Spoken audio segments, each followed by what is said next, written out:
السلام علیکم ورحمۃ اللہ وبرکاتہ۔ ان الحمد للہ نحمده ونستعینه ونستغفره ونعوذ باللہ من شرور انفسنا ومن سیئات اعمالنا، من يهده الله فلا مضل له ومن يضلله فلا هادي له۔ اشهد ان لا الہ الا اللہ وحدہ لا شریک له، وأشهد أن محمدا عبده ورسوله۔ أما بعد فإن خير الحديث كتاب الله، وخير الهدي هدي محمد صلى الله عليه وسلم، وشر الأمور محدثاتها، وكل محدثة بدعة، وكل بدعة ضلالة، وكل ضلالة في النار۔ أما بعد،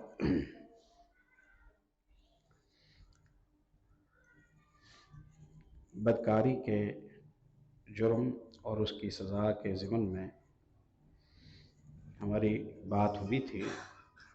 پہلا مسئلہ جو سورۃ النور میں اللہ رب العزت نے نازل فرمایا وہ جرم زنا پر حد کا مسئلہ ذکر کیا، اور اس میں دو سزائیں ذکر کیں، ایک کمارے کے لیے اور ایک شادی شدہ مجرم کے لیے۔ سزا کی کچھ تفصیل قرآن میں آئی ہے، کچھ تفصیل قرآن میں نہیں آئی ہے۔ کوئی ضروری نہیں کہ ہر مسئلے کی ساری تفصیل قرآن میں آئے۔ یہ باتیں مکمل ہو چکی۔ دوسری حد جو سورۃ النور میں اللہ رب العزت نے متعین فرمائی ہے وہ حد قذف ہے۔ حد قذف ہے۔ قذف کہتے ہیں پتھر یا کوئی چیز اٹھا کر کسی کی طرف پھینکنا، اسے مار دینا، زخمی کرنا، یہ اس کا لغوی معنی ہے۔ یعنی عربی زبان میں قذف کا معنی ہے پھینکنا، اور شریعت محمد صلی اللہ علیہ وسلم کے معانی میں جب قذف کا لفظ استعمال ہوتا ہے تو اس کا معنی ہے بدکاری کی تہمت لگانا، یہ کہنا کہ فلاں بندہ یا فلاں بندی بدکار ہے، بد کردار ہے، برا ہے، زناکار ہے، یہ کہنا، یہ الزام لگانا، اس الزام لگانے کو قذف کہتے ہیں۔ یہ کبیرہ گناہ ہے۔ کبیرہ گناہوں کی نشانی یہ ہے کہ ان گناہوں پر حدیں لگتی ہیں، یا ان گناہوں پر لعنت کی گئی ہے، یا ان گناہوں کے مرتکبین کو اللہ کے غضب، اللہ کے غصے کا حقدار قرار دیا گیا ہے، یا ان گناہوں کے مرتکب پر اللہ نے اپنی لعنت کی۔ یہ قرآن و حدیث میں اس طرح کے جملے جس گناہ کے بارے میں آئیں وہ کبیرہ گناہ ہے، اور جن جرموں پر اس طرح کے الفاظ نہیں استعمال ہوئے وہ صغیرہ گناہ ہیں، چھوٹے گناہ ہیں۔ کبیرہ گناہ جب تک گناہگار توبہ نہ کرے اس وقت تک وہ اس کے سر سے نہیں ٹلتا، چاہے حج ہر سال کر لے، چاہے نمازوں کی تکبیر اولیٰ 100 سال اسے زندگی ملے، ایک بھی نہ چھوٹے۔ کبیرہ گناہ اس وقت ٹلے گا جب گناہگار توبہ کرے گا، ورنہ وہ نہ حج سے معاف ہوتا ہے، نہ نمازوں سے معاف ہوتا ہے، نہ روزوں سے معاف ہوتا ہے، نہ تہجد سے معاف ہوتا ہے، نہ سخاوت سے معاف ہوتا ہے۔